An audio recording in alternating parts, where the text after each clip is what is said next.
take up too much time here, and other people will be joining us. My name is Randy Broderson. I'm the Executive Director of North Metro Community Services up here in Adams County. I've been at North Metro for about 28 years, and during that time, there has been pretty much from the beginning an ongoing discussion about the fact that some people have seen that when one agency provides both case management and services, that can be a conflict of interest.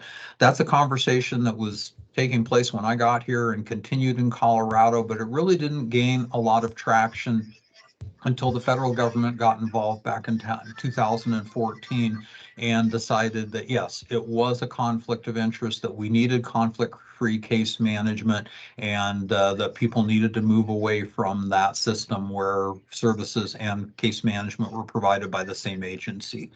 Here in Colorado, that meant that the community center board system that had been in place for over 50 years was going to have a major overhaul. Initially, legislation was passed back in 2017 to try to accomplish that, but honestly, that was somewhat flawed, and healthcare policy and finance, the department of the state that manages IDD services along with the other long-term care waivers, went back to the drawing board. They proposed new legislation which was passed and created a new system for providing case management. That approach not only includes people with IDD, but it includes people in all long-term care waivers. Case management for those waivers used to be provided by single entry points, but now all case management for anybody in a long-term waiver, whether they have an IDD or they are in one of those other waivers, will be provided by the new case management agencies. There's 20 case management agencies across the state. Each serves a specific geographic area. The one that's going to serve our area will serve Denver and Adams counties. North Metro has always, through its history, been really focused on providing services to people with IDD.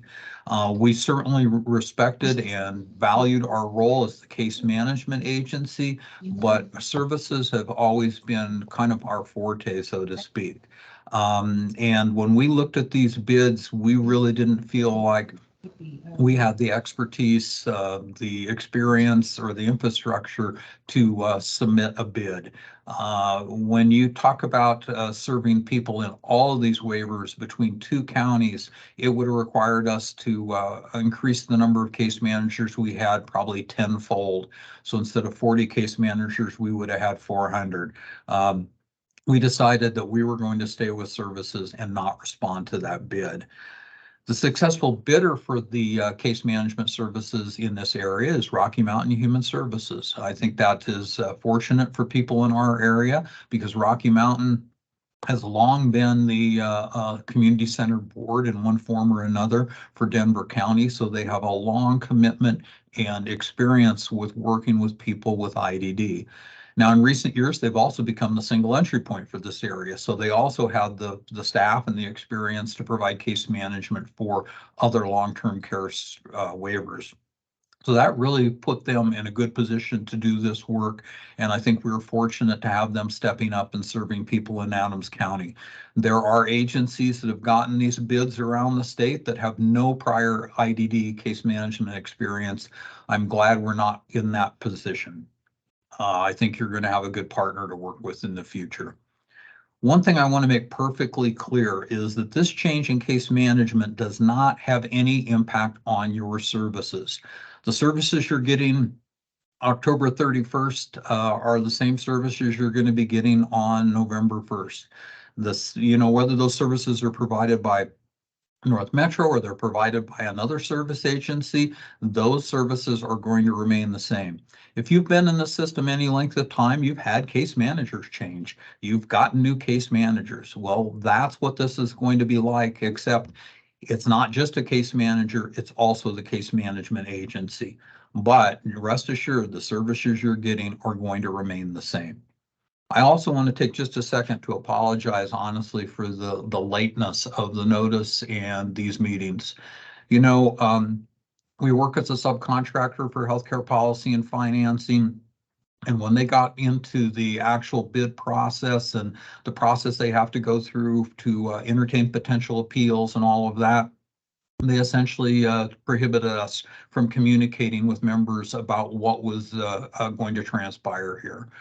So, like I said, I simply apologize. We should have been doing these meetings back in August, but here we are in October, getting ready to move ahead. But I said, your services remain the same. We've got a new case management agency with experience on the board. I think this is going to work out for us. So with that said, I'm going to turn this over to the Rocky Mountain Human Services team to tell you a little bit more about their agency and how they plan to proceed. Thanks, Randy. Hi, everyone. My name is Georgia Edson. My pronouns are she, her, hers, and I'm the Chief Program Officer here at Rocky Mountain Human Services. A couple of little housekeeping things that may kind of help make this as smooth as possible. I think we've all gotten to be experts at the virtual meeting. I think it would be really helpful if you have a question. We will take time for questions at the end. If you want to go ahead and put it in the chat, we have Sandy and Jenny on the RMHS team who are going to be monitoring that chat, and so we can go through those questions in the order that they were asked. There also will be some opportunity for you to take yourself off mute and ask the question if that's a better way for you to do that. So we will do our best to get through kind of the slide deck as efficiently as possible, so we have opportunities to be able to just talk. We want to be able to answer your questions as thoroughly as possible. So I'm gonna dive in. We have a few people who are gonna help walk you through what to expect from Rocky Mountain Human Services and what we want to do and when learning more about you and supporting you. I appreciate Randy giving the background of how we got here today, and I think that's really helpful. I also wanted to spend some time talking about who Rocky Mountain Human Services is, so that you know a little bit about us and our background and who we are, and hopefully what help you understand what makes us well positioned to be able to continue to provide excellent case management services as you've been getting from North Metro. Rocky Mountain Human Services, kind of our origin story is in the world of supporting people with intellectual and developmental disabilities, IDD. We started more than 30 years ago, a very grassroots beginning of a group of parents who wanted to do the best that they could to be able to support their family members with IDD, as the start of the community-centered board system, who contracts with the state to be able to coordinate services for people with intellectual and developmental disabilities.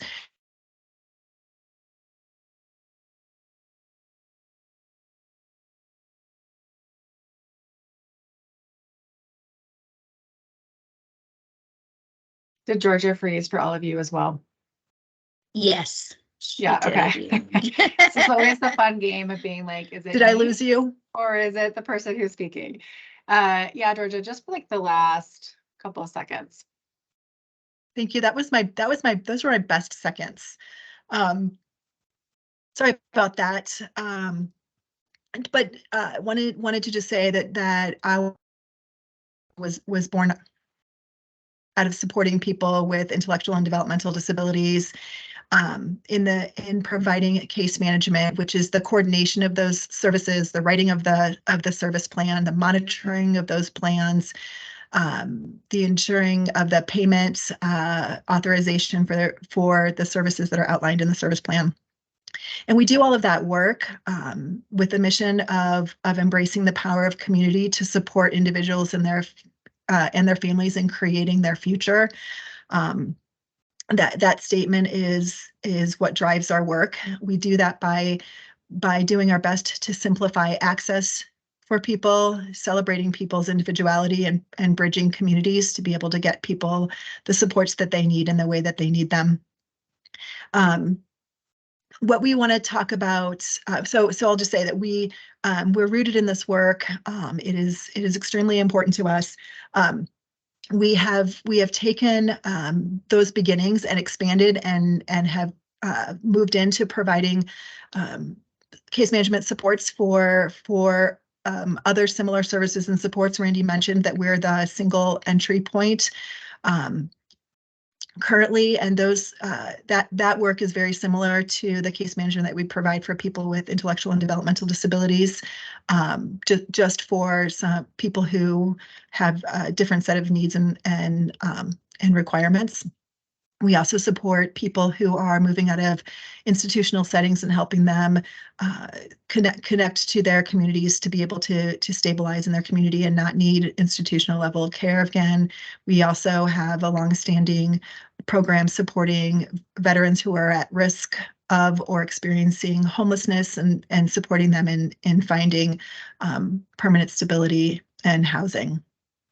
So all that to say is that we are really committed to this work and to supporting you and your family members in the best way that we can, and learning about you and your needs. And so I'm going to turn it over to Amanda Lighthizer, who's going to tell you a little bit more about the how we intend to do that and what that will mean for you. Thanks, Georgia. Like Georgia said, my name is Amanda Lighthizer, and I work with our long-term care program, so both on the CCB side and the single entry point, which will be changing to one case management agency starting on November 1st. And so working with all of the different waivers. And I really appreciate Randy and Georgia talking a little bit about the history of how we got here, and who we are as an agency, Rocky Mountain Human Services. And I also know that a lot of you are probably on this call being like, okay, what does this mean? What's actually happening? And what are the changes that I need to be aware of? So I'm going to try to walk you through that a little bit, so that we can provide some clarity on what you can expect. So our next slide shows a little bit about the big change that is happening within our system. So the services that RMHS provides are not necessarily changing, but the catchment area of who we're providing those services for is changing. So this visual, you could just see that, right now we're serving Denver, Adams, Arapahoe, Douglas, and Elbert. And in the future, our catchment area will be specific to Denver and Adams County. So right now you might be thinking, does the North Metro do Adams County? How does Rocky Mountain Human Services fit into that? And that's really with the single entry point services, so the other Medicaid waivers that exist to support people who have brain injuries, physical disabilities, elderly, people who need mental health supports. All of those waivers we've been providing services for, along with the intellectual and developmental disabilities for Denver County. And so part of that big change that is happening is that those catchment areas will change. And so that means when you are starting services, you'll have to come to Rocky Mountain Human Services if you're in Adams and Denver County. We might still continue to serve a few people in Arapahoe and Douglas County who choose to continue to work with RMHS. We have the ability to do that because we're remaining a case management agency. Unfortunately, that's not an option for North Metro because of that split that Randy was talking about earlier. And they'll be providing the direct supports and we're providing the case management. So the next slide just talks a little bit about making sure that people do understand the case management services are transferring on November 1st to RMHS. So if you've been receiving case management services from North Metro, starting just in a couple of days, that will change to Rocky Mountain Human Services. And I know Georgia talked about this. I saw a question in the chat too, about case management services. And sometimes when you're getting all the services and all the supports that you have, you're like, I don't even know who's doing what. I just want to make sure that everything's working the way that it's supposed to be working. Completely fair. So just to kind of reiterate a little bit about what your case manager does. Your case manager is the person who comes out once a year and does that service plan. So when you do that planning and you're deciding what services you need to have in your plan and then doing the authorization to make sure that you're able to utilize those services, That's really what the case manager is doing. We're also, the contract is changing a little bit, so you might see a couple of differences in what your case manager has been doing previously to what they're doing right now. But case managers do that service plan and then are also required to do some monitoring throughout the year. So they might give you a call, check in on you, see how things are going, make sure that your services are working the way that they need to. If your services are not working the way that you need to do that, you need to make a revision. Your case manager can help you with that as well. Along those same lines, if you need a new provider, then they'll help you get connected to that new provider as well and make sure that those services get started. So kind of in a nutshell, that's what your case manager does. And that's the work that is transferring. I know we've said this a couple of times, and we just really want to reassure you, if you're working with a provider that you like right now, you're receiving your services, maybe even from North Metro or a different provider in the community, that is going to remain the same. There will not be any interruption to those services in November. So whatever provider you're receiving, like day program, if your family member or you go to a day program that you really like, nothing with that will change. Your residential agency will stay the same. Your host home provider will stay the same, group home, whatever that might look like. Along with some of those other services that are authorized, they will continue. The hope is that all of that continues as it should. We don't expect that to change. And again, it's your case management services that will be transferring. I think our next slide talks a little bit more in depth about the service plan and how that won't change. Just again, it's so important for us to make sure that you do walk away today knowing that those services will remain the same.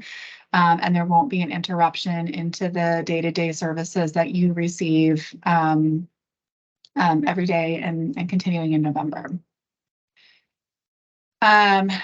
So I do have a little bit on here with your options that we want to make sure that you understand too.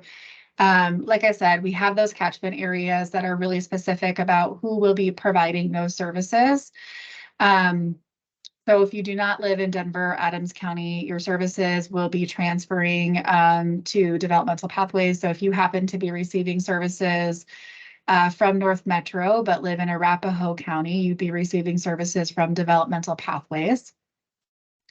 And if for some reason you're coming to Rocky Mountain Human Services and you're not receiving what you need from us or had already planned on receiving services maybe from developmental pathways, there is a member exception process that you can follow.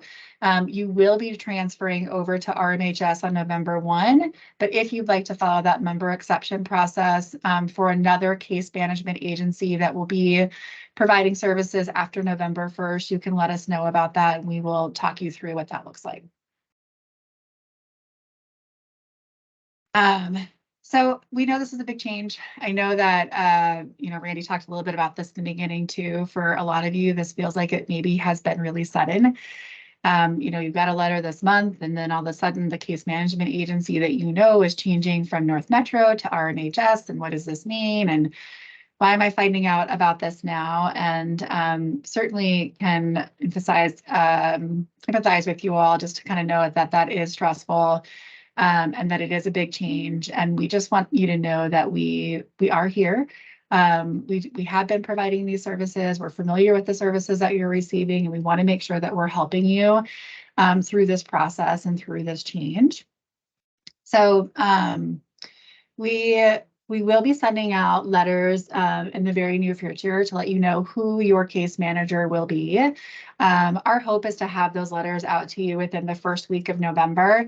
There's still kind of our teams are working really hard right now in developing caseloads and making sure people are getting where they need to be and having a case manager assigned. And so I know that you guys are anxious to get that information and want that information as soon as possible. There is a lot of movement that's happening right now. Like I said, we were currently working in 5 counties. We'll be working in 2 counties. And so we have a lot of people who are moving to another agency and a lot of people who are coming in. And we're doing our best to make sure that we are working with all of the incoming and outgoing agencies to make sure that we have the information that we need regarding your services. Been working really closely with North Metro to make sure that we have the information that we need, and we know who we can contact there. And so really want to make sure that we're minimizing any disruption as much as we can. And so we just want to let you know that we're working really hard to get that started, and we will have that information about your case manager hopefully within the first week of November. Just want you to know too that there is a lot of movement that is happening. In the meantime, if you do have questions specific for Rocky Mountain Human Services, we have some contact information on here. You'll be getting the information for your case manager in November. There's a phone number there that is a great point of contact. We anticipate that number being pretty busy in November. So that we'll be able to provide you some information regarding your case manager or help you get connected if you do have something that's urgent that's happening as well. So that in a nutshell is a little bit about our case management services and kind of what to expect in November. One thing that I want to mention as well that has been on pause for a while that is resuming in November is that in-person visits will be starting. I know there was some questions too about the location of Rocky Mountain Human Services. We are located in Denver, and we are located kind of on the edge of Denver and Aurora. And for some people that feels further away. Our case managers will be coming to you. Like I said, in-person visits will kind of be resuming kind of in full force in November. Case managers are planning to be out in the community. And so they will be doing your service plan in your home, and the monitoring will either happen in person or over the phone as well. So I just want to let people know about that change too that's coming in November. Some of those things, some of you might be like, oh, I didn't mind doing the virtual phone calls, and I don't necessarily need someone to come out to my home, but it is a requirement for receiving sort of Medicaid waiver services.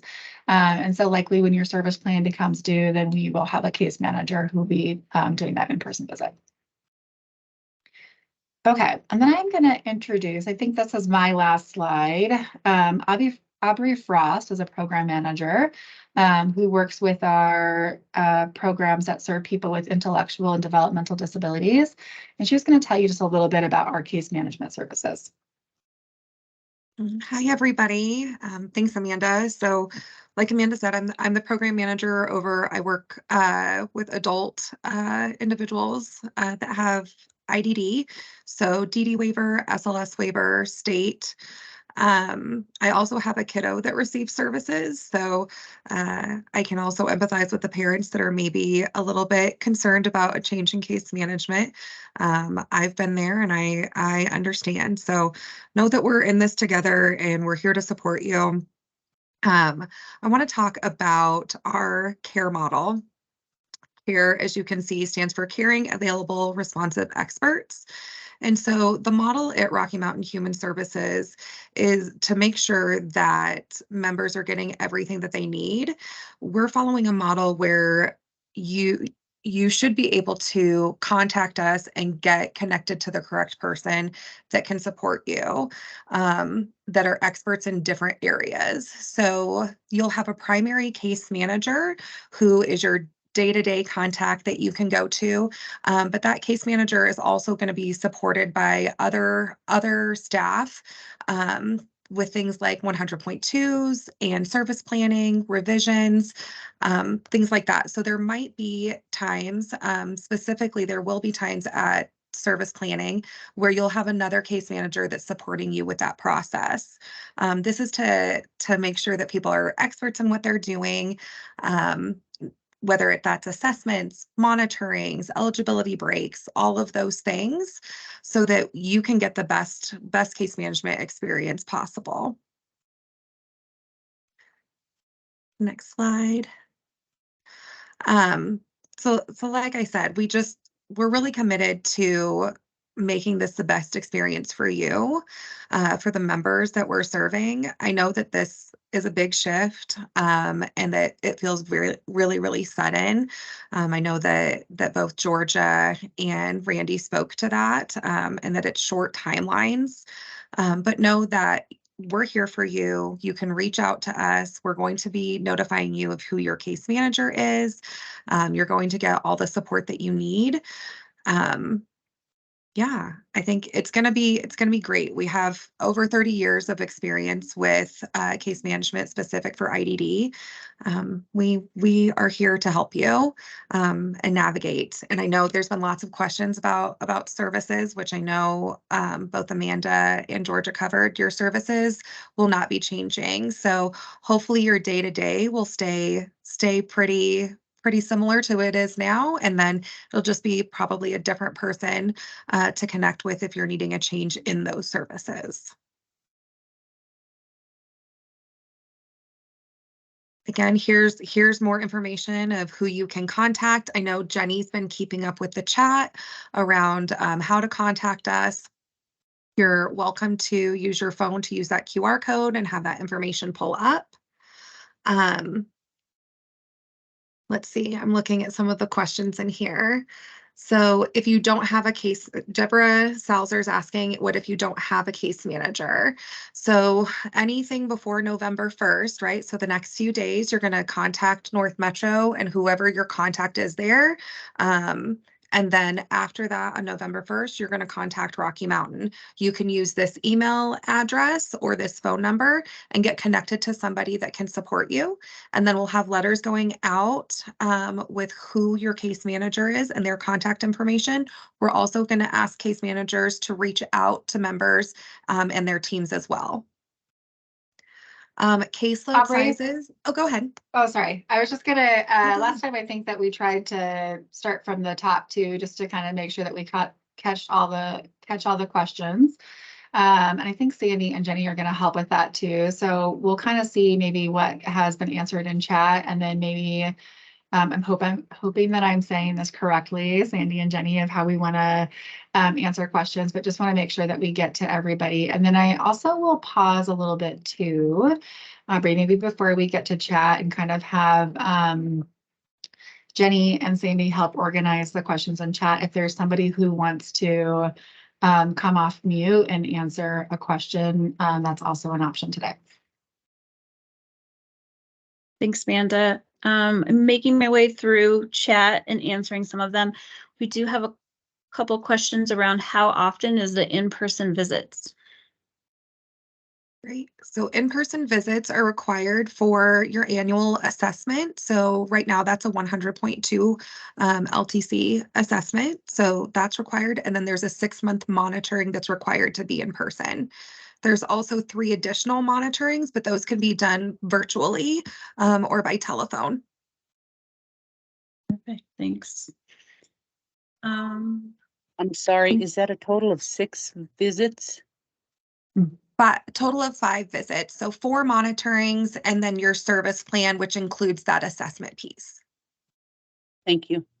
And Aubrey, some of those do have the option of being virtual as well. And so some of them, they doesn't necessarily all have to be in-person visits. Mm-hmm. Some of those are required. The 2 are required for in-person visits. And then the other ones do have the option of being virtual depending on your preference. Perfect.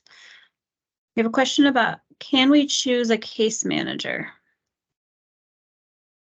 So you'll be assigned a case manager. However, Rocky Mountain Human Services, we're really flexible. So if that case manager and you don't click for whatever reason, you can always reach out and request a different case manager. Thank you.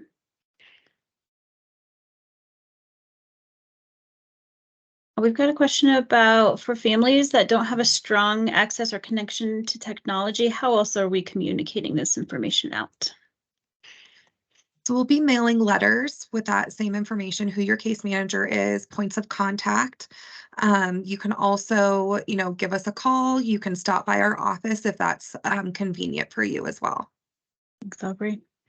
Can you speak to a typical caseload size? Yep. So we have adult IDD, and then we'll have a children's IDD. And so those caseload sizes will be different because we have different experts in different sections. caseload sizes will vary. For adults, I believe that's around 80 members.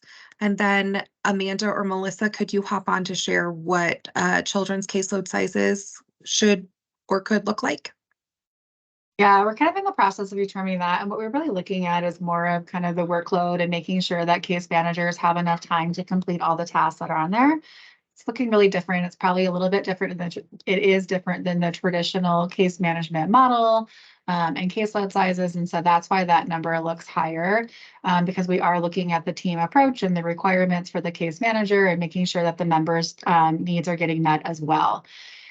So we do have around 80 case managers for people with, 80 caseload sizes for people who on the adult waivers. And then for the children, it's over 100. It's a little bit higher based on the different requirements of the waivers and the jobs for the case manager. Thank you. We've got a couple questions that pertain to what if we're in the middle of applying for an application or moving? How will that transfer over to RMHS? Let me answer this one as well. So this is where we've really been working closely with North Metro. One thing that we have a benefit of having as well is we all enter information into the same statewide system. And so we all are working in the same system, and starting on November 1st, that information will transfer over to Rocky Mountain Human Services. So we don't have access to that information right now, but on November 1st, we will have access to that information. So if people are in the middle of an intake process, we will continue through that process and are picking up that work where North Metro left off. I think I saw another question in chat too. I haven't been catching all of them, but kind of like, hey, we're working with Arbor right now. Do you guys also work with Arbor? Yes, we do. A lot of those processes look very similar across counties. And we do already work with Adams County based on the other waivers that we have in place. So we will be able to pick up where you're leaving off with North Metro. Why was this such a secret that you guys didn't let us know earlier? And why isn't some of the greatest case managers brought over to work with Rocky Mountain? Yeah, so I can answer that. You know, one thing that's been really hard is we do feel like the communication has been rushed. We've known about this change that's been happening for a long time and have been working with North Metro. Our state partners had asked us to not communicate with members until they were able to send out their initial letter. So unfortunately, we were not able to send out the communication that we wanted to until after you received that letter from Healthcare Policy and Finance. And so that's kind of why it does feel really rushed. We really apologize for that. It kind of puts everybody in a tough spot. But wasn't necessarily our decision. I know North Metro had sent out a letter after that and to let people know about that. And we're trying to make sure that we have this communication, but I know that it does feel like a really sudden change for people who are moving from North Metro. Well, I live out of state and my son lives here, and you know, they're used to having their case manager now. This is going to be really hard on the kids. Yeah, we know it's a really big change, and we know it's not going to be an adjustment for a lot of families and members. And so we're trying to minimize that as much as possible. I know you had asked the question about case managers coming over from North Metro. There are some case managers that are coming over. Again, other case managers are choosing to do something different. And so the ones that are coming over, we're working with them and making sure that they're, being trained to provide services for you as well and getting used to RMHS. But that might not be the case for everybody. Yeah, but I mean, you're seeing some of them, but you're not guaranteeing that you're going to keep them as case managers.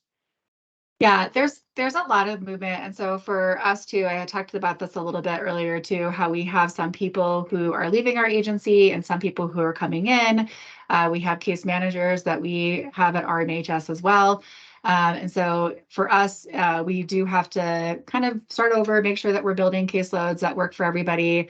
So we can't guarantee that people will be able to keep their same case manager.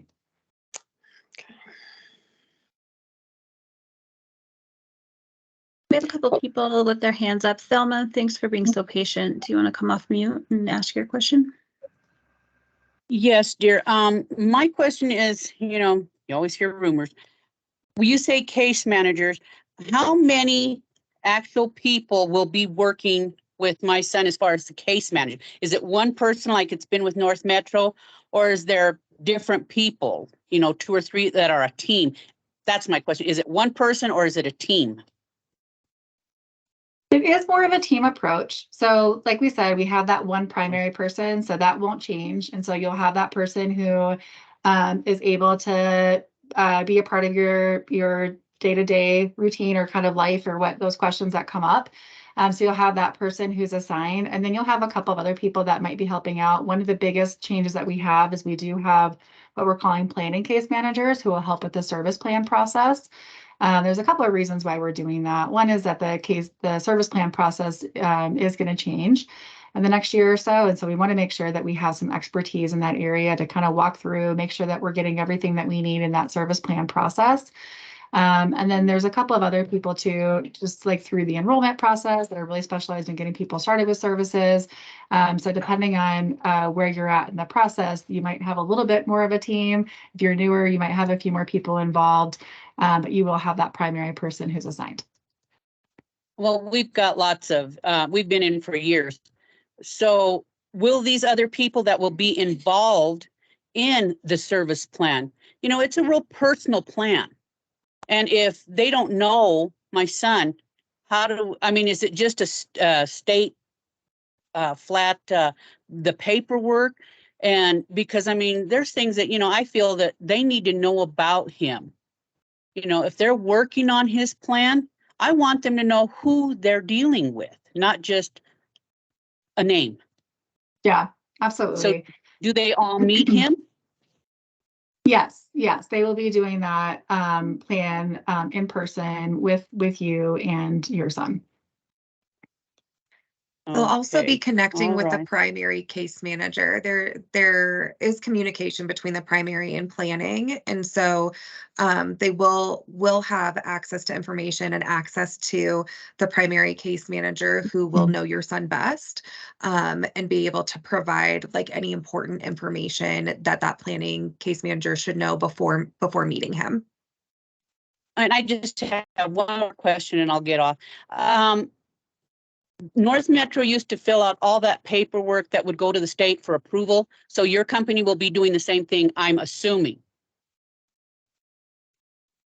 Are you referring to the service plan paperwork? Yeah. They send it to the state and then he gets approval. Yes. Okay, Yeah. You'll be doing that. Okay, Yes. Yeah. Yep. Okay. And like I said, that was my main concern. I want everybody to know him. So thank you. Yeah. We're excited to meet him. Thank you. Let's see, we also Joe with your hand up. I'm sorry. So you guys have taken on, Rocky Mountain has taken on a lot more cases from North Metro than you guys had before. Are you bringing on North Metro case managers? And if so, when are you bringing them on? And then my second question is, if you guys knew this was going to happen for such a long, what's taking so long to get a person assigned to the kids or to the person? Just because you're saying, they're as of November 1st. Well, November 1st is less than 7 days away, and it would have been nice to know if we had who our case manager is prior to that. Yeah, I understand that. We know that that's stressful and not knowing who that case manager is. And I just want you to know that we are working really hard to make sure that we're getting that information out as soon as we can. Part of the reason why it is taking longer and, with the planning is, like I was describing, there is a lot of movement that's happening within the system. So it's not just RMHS who is going through this change in North Metro, but there's other case management agencies that are going through this change as well. So one of the big ones is we have a lot of people that we're currently serving in Arapahoe, and Douglas and Elbert County that is moving at the same time to another agency. And so we have a lot of work to do with our case managers just to realign their current caseloads and make sure that everybody is assigned One thing that I'm feeling really good about is that we do have the case managers that we need.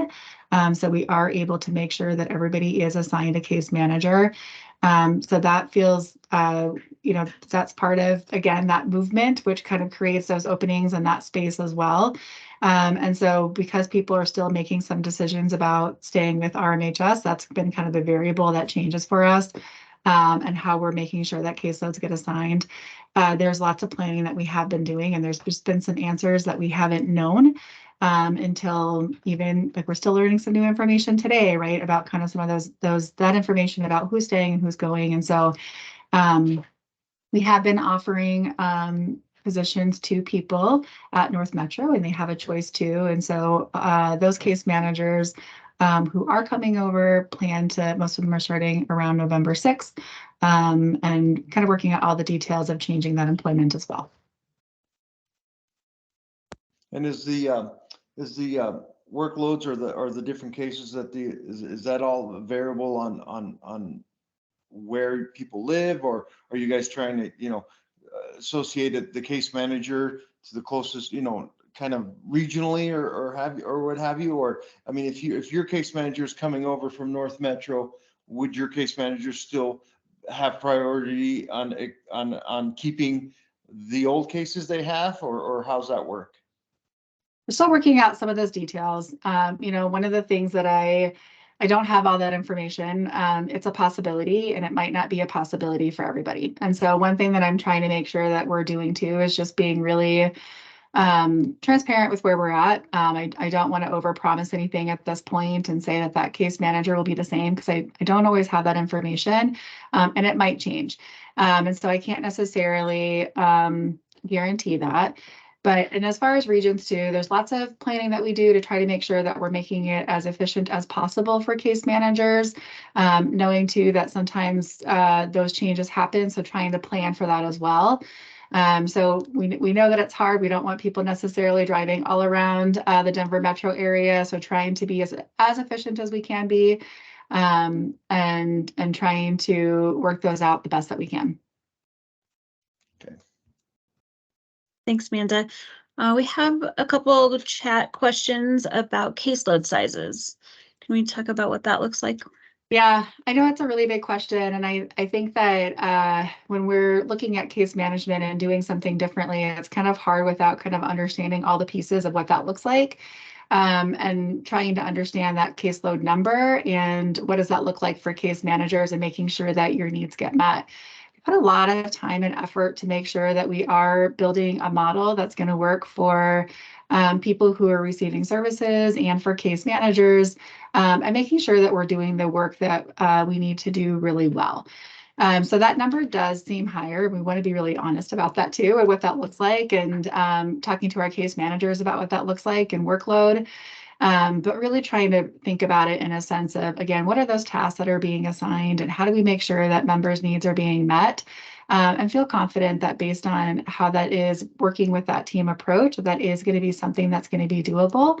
Of course, with anything that we're doing that's new, we're going to be doing a lot of assessing to make sure that is working, and making changes as we need to make those. But at this time, that's what our caseload numbers look like. Thanks, Amanda. We have Elisa that has her hand up. Hi, everyone. Thanks for answering all of our questions. So I guess we're newer to the waiver, the CES waiver with North Metro. And so I'm just curious, as you had mentioned, a caseload question, of course, in comparison to, I guess, I don't even know what the caseload were like at North Metro. So I'm just curious what that was, and I know it's changing to to RMHS now. So can you give me a little bit of comparison? And then second, with it moving from the 5 counties to just Denver and Adams, would that then make for a lesser caseload? Wouldn't it change that, or am I misunderstanding that? Yeah, again, like really just trying to focus on what's being required. And I can't necessarily speak for North Metro in caseload sizes.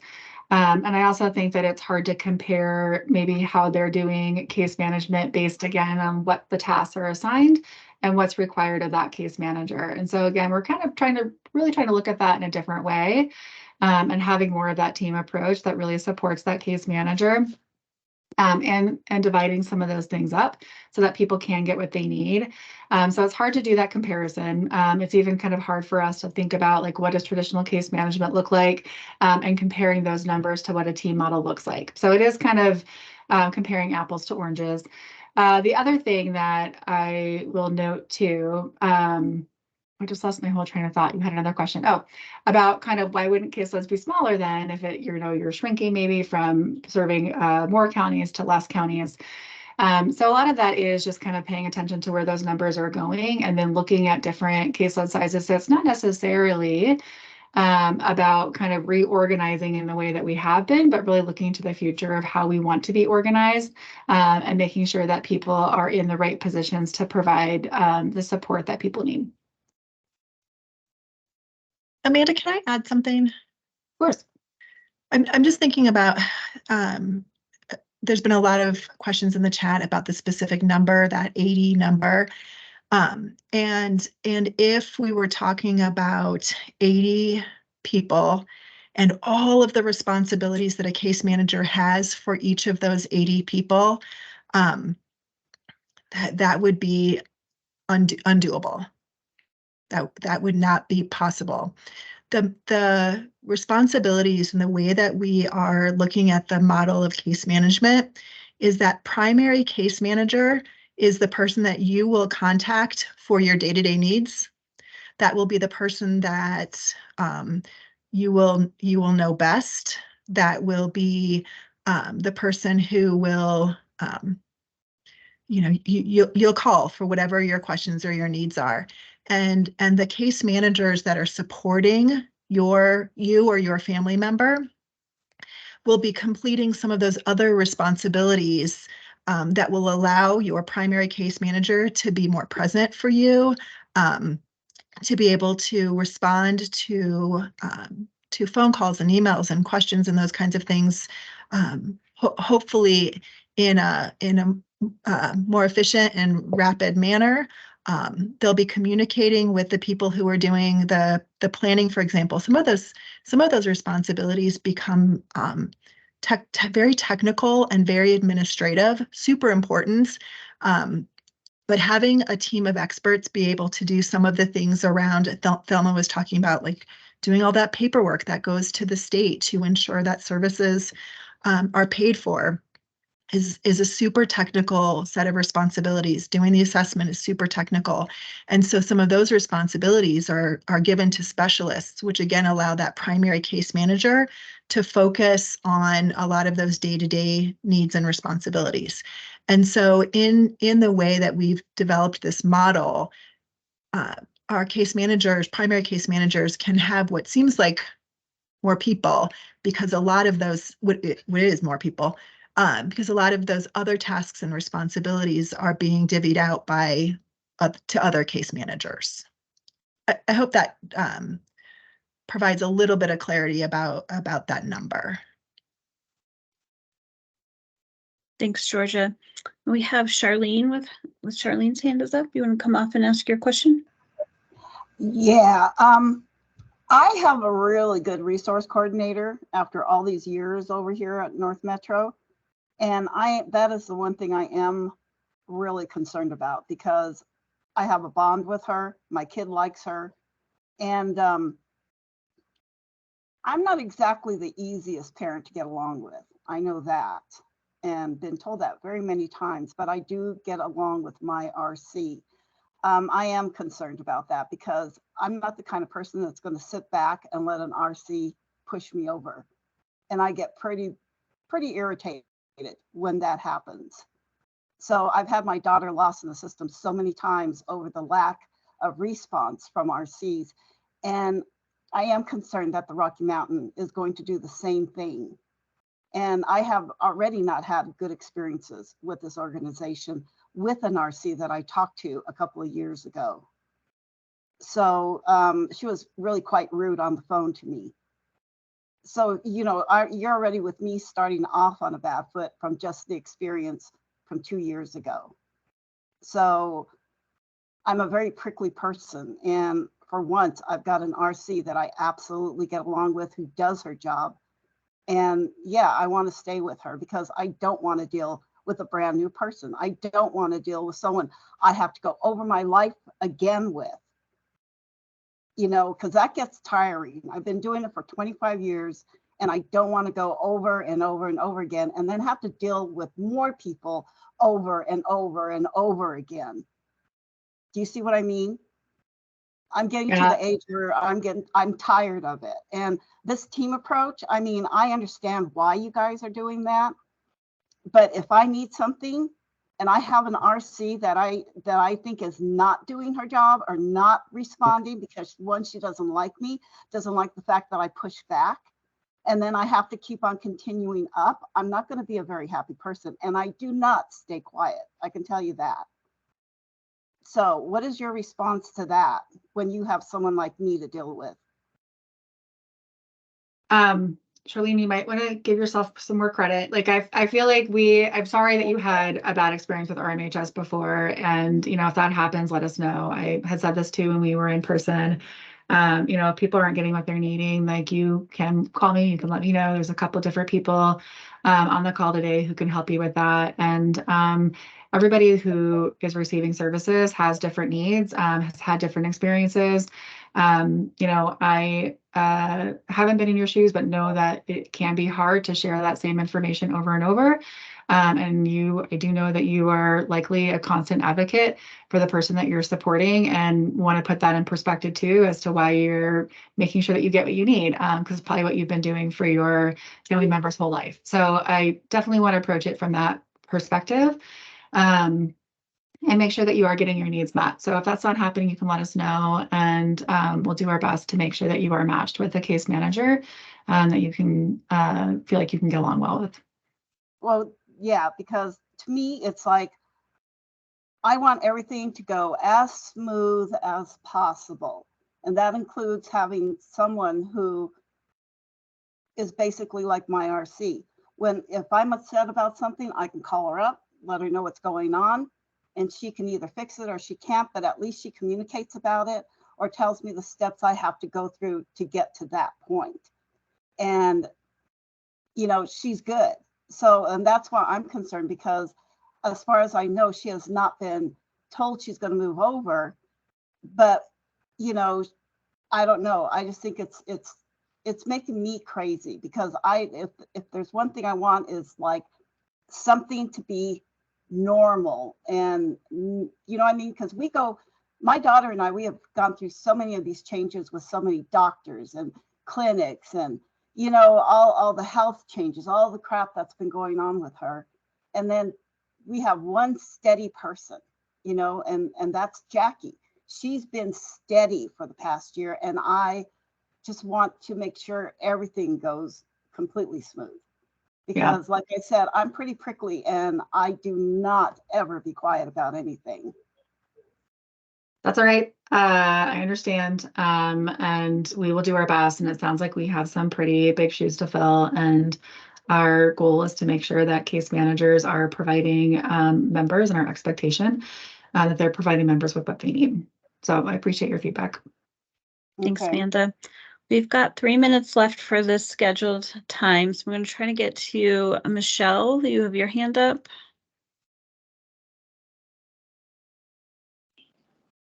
Oh yeah, I guess one of my concern or questions is there a high turnover rate with the managers that you guys currently have? Or I think with a change like this, my biggest concern is having new people come in often. So how is that?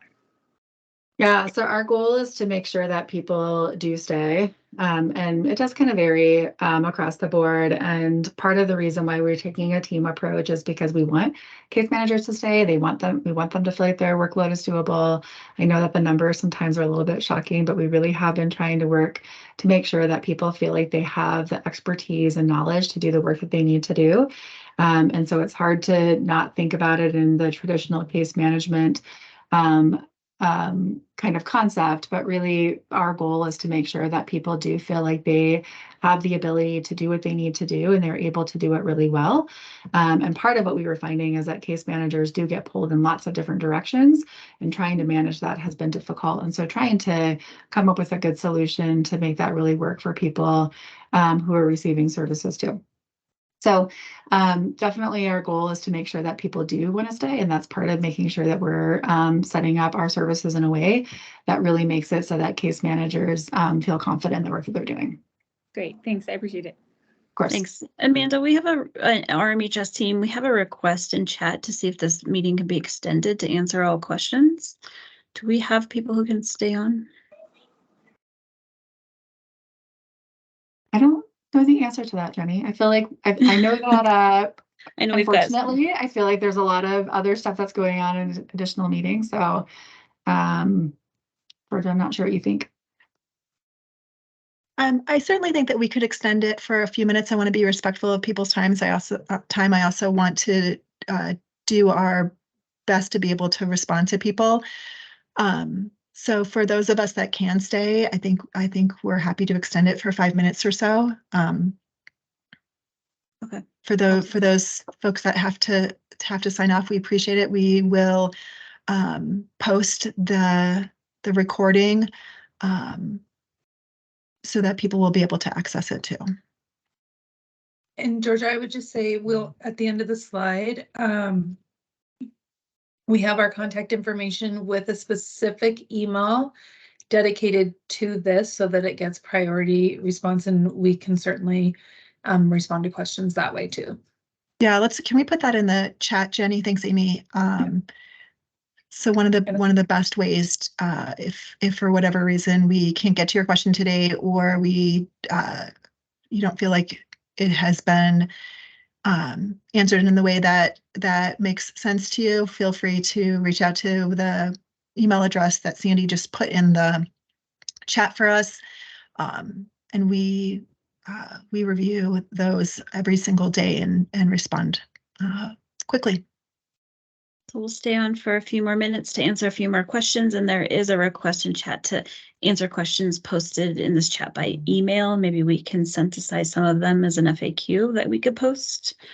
Sounds good. Okay, we can do that. There was a question too earlier Amanda. that I saw, and I'm not catching all of the chat because I am also trying to listen as well, but I did see something too just about the phone numbers and the emails and the timing for people to get back to questions. The inbox, the email is being monitored daily. And so we do have a pretty quick turnaround to some of those questions that are happening right now. And then as far as the phone number, it is being answered by live people. And because it is being answered by live people, there might be a little bit of a wait on that line, because it is people who are able to kind of walk through, make sure you're getting your questions answered, get you connected in the way that you need to. So depending on when you call, and I think in November, we're preparing for that phone line to be a little bit more busy. But we are working on that. So. Amanda, we have a question in the chat about how many people on a team that will be managing the individual's case. Yeah, it does look a little bit different depending on the type of program that you're in.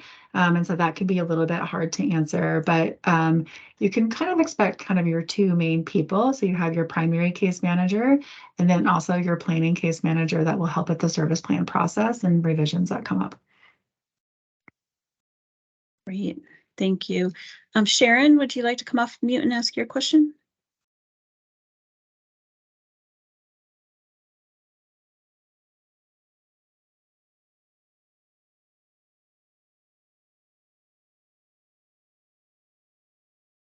Possible that still on mute. Sharon, if you're asking your question, we can't hear you.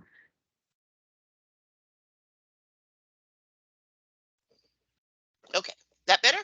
Yes, we can hear you. I pushed it down to the last couple of minutes, didn't I? Make no mistake, absolutely every single person here today is very nervous about change. We don't like change, and we get comfortable. But I know in my instance, my daughter is unique. So what I'm wondering is, how do you go about choosing who the case manager is going to be for all of these people? It's obviously not that you throw their name into a hat and choose it. And it seems like, with it being that this is just starting next week, how are you doing in setting up who's going to be each person's case manager? So part of what we do for that is when we do our assignments, and one thing that we know that there's differences in case managers, but one thing that we really want to make sure is that case managers have the training that they need, that we are doing things in a consistent way, and so that you're getting the same experience that no matter who your case manager is, that really is our goal, so that it doesn't just be like, oh, I got the luck of the draw and I have a really good case manager.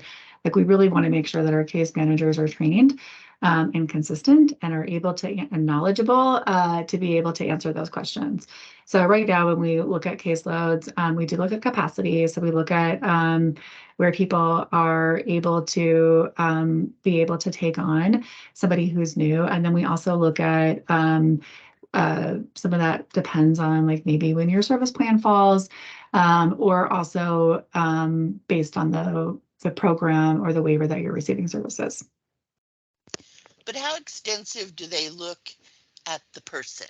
Okay, how extensive do they look at the paperwork, say from North Metro, in choosing if they're wanting to take on this person, whereas it might be better served by another case manager? Yeah, in that instance, Sharon, really that happens after the case manager is assigned. And they'll really be getting to know the family member, the member who's being served, and looking at that, and then getting to know you. And of course, if for some reason it's not a good match, you can let us know, and we can work on getting somebody else assigned. Thanks, Amanda. I wish us all luck. I know it's hard. I know it's a big change for people.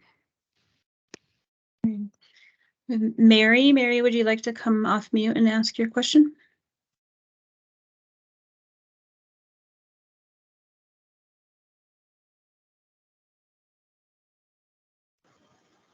Sorry, trying to find where unmute went on this. I'm actually reiterating something that's been asking something that was on the text string, but it's near and dear to me because my brother, his service plan is coming up. We were supposed to have the meeting mid-November. And so if we don't find out case managers till after November 1st, how are you guys ensuring that everything for folks who have service plans that are rolling forward in the very, next couple months are gonna not lose services, keep track of things, get things done in time? Yep, so we're planning on that. So that's part of the information that we get from North Metro, as well as knowing who has a service plan, who's coming up, so that we can make sure that we're prioritizing that. Again, we know that this model is really different and has people a little bit nervous about it, but part of having a planning team helps us to be able to get those assigned and make sure that there isn't an interruption in your plan. So we are paying attention to those. We refer to them as end dates. So who has an end date that's coming up, so that we make sure that there is not a disruption in services.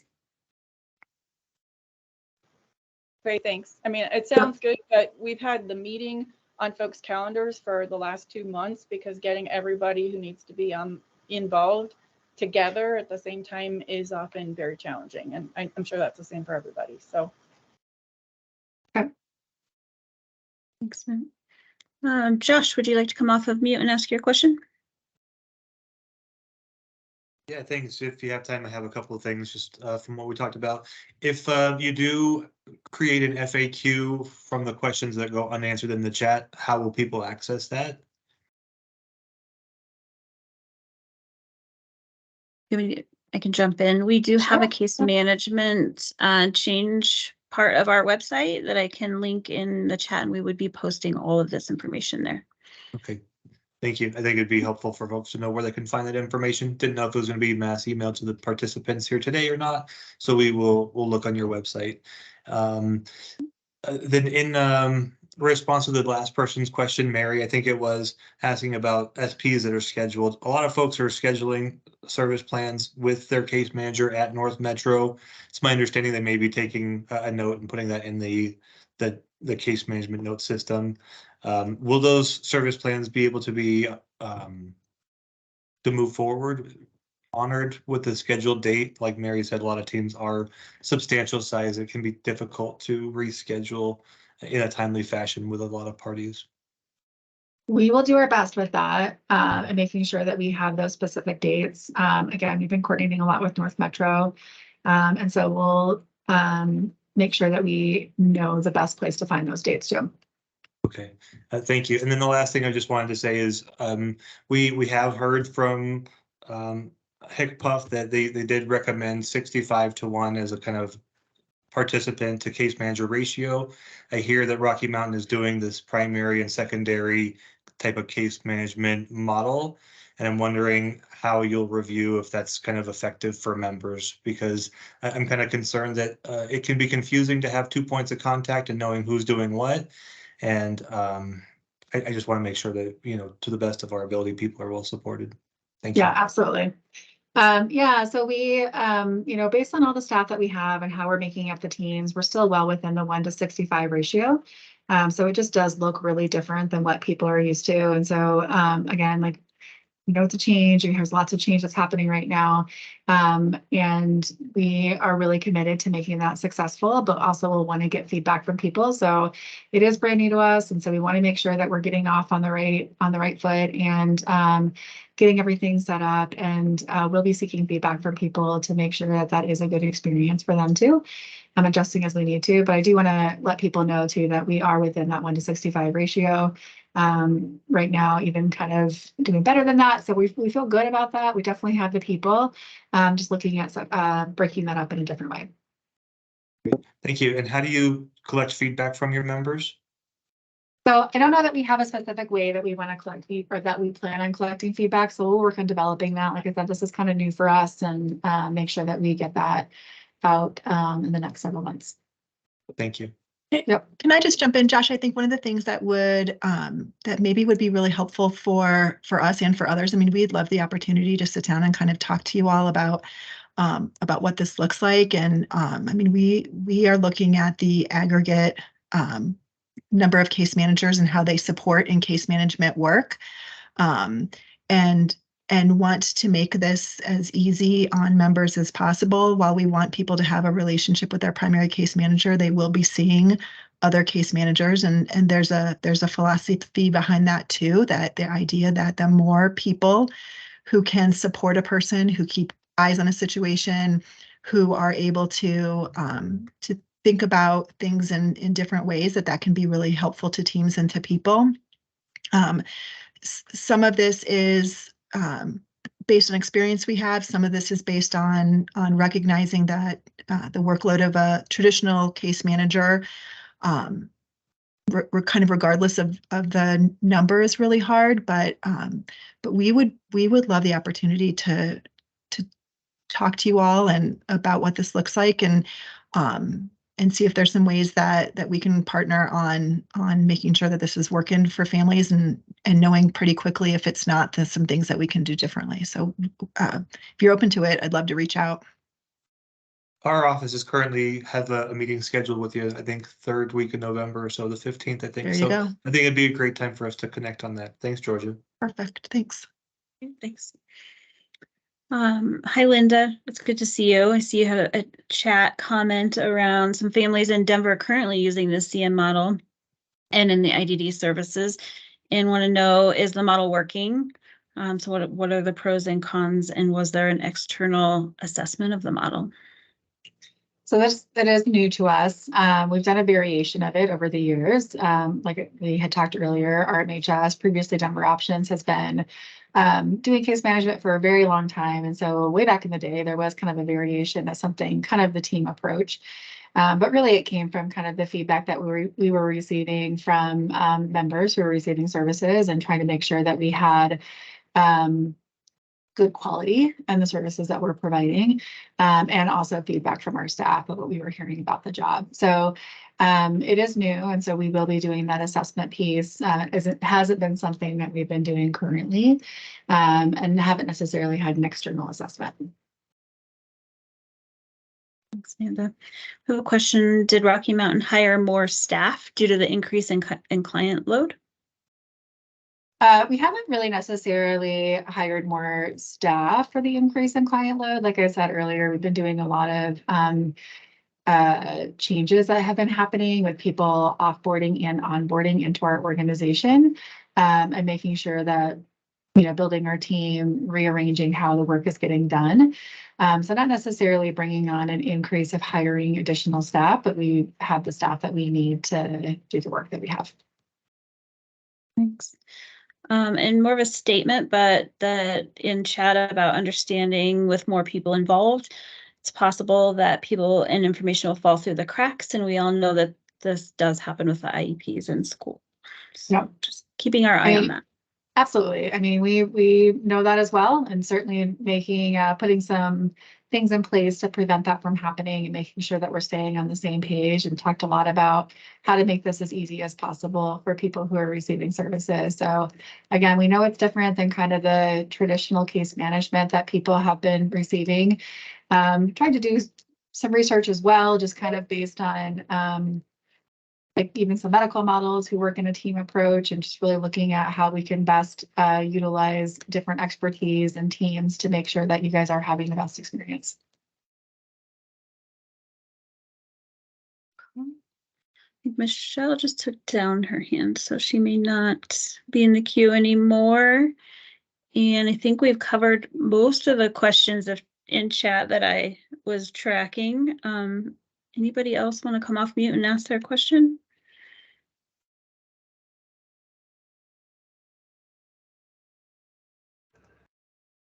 Charlene? Yeah. You know, everybody's like always saying, I think it's just in line. It's more of a comment or just an observation. You know, when you guys keep saying, you know, nobody likes changes, I don't think that's it. I mean, I've liked the change that I had with North Metro when I got Jackie, because that was a change for me. But everybody's got changes, and I was like trying to figure out, I think I've had like 5 really big things happen in the past, you know, 6-7 months, and then in the past 2 years a lot. So it's not like we don't like changes. It's just that I think as families individually, we get a lot of changes. There's always a doctor leaving or a nurse leaving, or a resource coordinator, you know, decides to quit and go do something else, or it's not for them. And, you know, you do get used to the people you're working with. And, you know, sometimes, like I said, change is good, but I'm just saying, it's not like I don't like changes. It's just a lot of changes all the time. And I do get hit with tons of changes. So I do get a little bit, you know, prickly, like I said. I'm trying to be nice about it, you know, but I do get a little prickly about it because, you know, it's not just you guys. I'm getting hit by a lot of different things right now from a lot of different agencies, my daughter's doctors, that kind of stuff. So, you know, I'm not just dealing with you guys changing. Now this just got added on when I was already dealing with some other changes that happened with my other agency, you know, so not to mention 2 softwares I had to learn in the past 2 weeks. So, you know, it just happens. So, Yeah. And That's yeah, fair. And the other thing I wanted to ask too is, when you say a team approach, but your case manager is going to be your point contact, right? So are you saying that they're going to take their paperwork and they're going to shove it up to other people? You know, that's where I think it gets kind of like a little, that's why I said the team approach is great. I understand that because it breaks down the work a lot easier. But if you've got somebody who your resource coordinator is sending paperwork to and they're not responding, you guys are going to keep on top of that, correct? To make sure they are responding to your resource coordinator when you do need something done. Yeah. I just want to, that's a fair point. I appreciate your feedback too about change, like, and everybody kind of like that can be kind of a buzzword sometimes too. But so I do appreciate your perspective on that, and do know that sometimes the timing of that could be hard too, for just the variety of things that are going on in your life. Well, when it rains, it pours, right? Yeah, I know. I feel like that does happen in that way. So I appreciate that comment. The other thing too, I would say, as far as the team approach and what we're doing, like anything that does have some sort of transition, we do have a tracking mechanism for that, so that we know that things aren't going to be lost in the shuffle. Like, that's not our intent. Like, we don't want information to be, we're trying to be more efficient, and again, kind of have expertise in certain areas and give the capacity for people to complete what they need to complete. So making sure that we have some of those good systems in place. And so I don't think that it will always be the case where something's kind of getting not the responsibility of that person, or you'll have there's not a lot of handoffs that happen, but there are kind of some major functions that are split up. Okay. Well, sounds good. So. Thanks. I guess if you have a second for another follow-up based on that, I think it would be helpful if in that first week when you're reaching out to folks on who your new assigned case manager is, if you can include there who that team is and who's responsible for which functions. Yep, we have some materials that we can make sure that we can have available too, that just kind of helps explain how we provide case management and what that looks like. And so we can provide that pretty early on too, I think. Awesome. Deborah, you have your hand up. Would you like to come off mute and ask your question?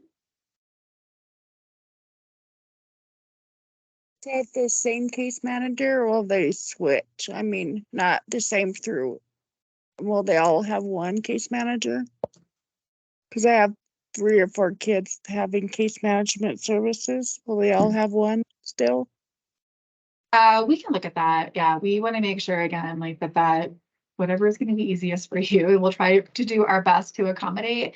And so if you have a specific question about that too, we have our email in here, or if you want to give us a call, let us know so that we are aware of that, so that we can try to make sure that your kids are together. Okay.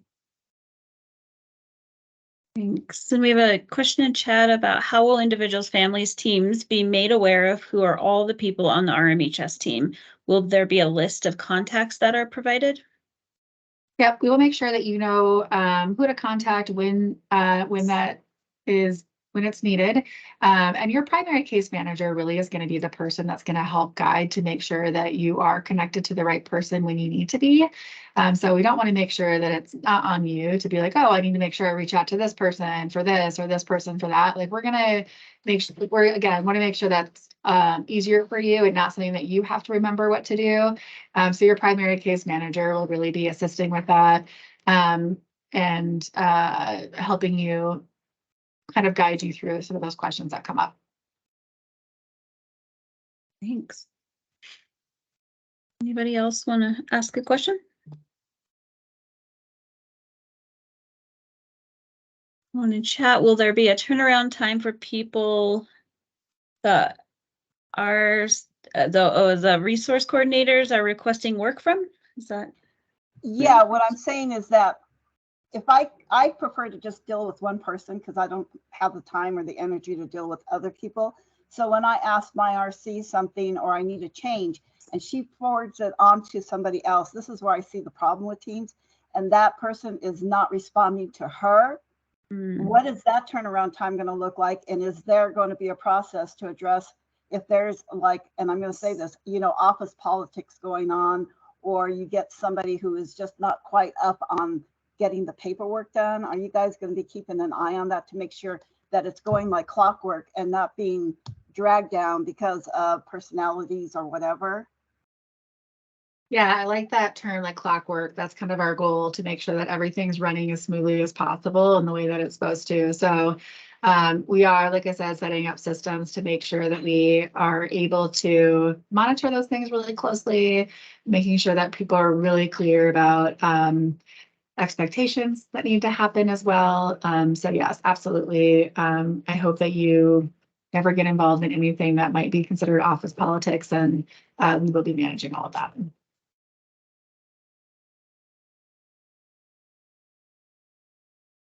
Looks like we are kind of winding down, and I see that some people are probably heading out and wishing us all I'll look.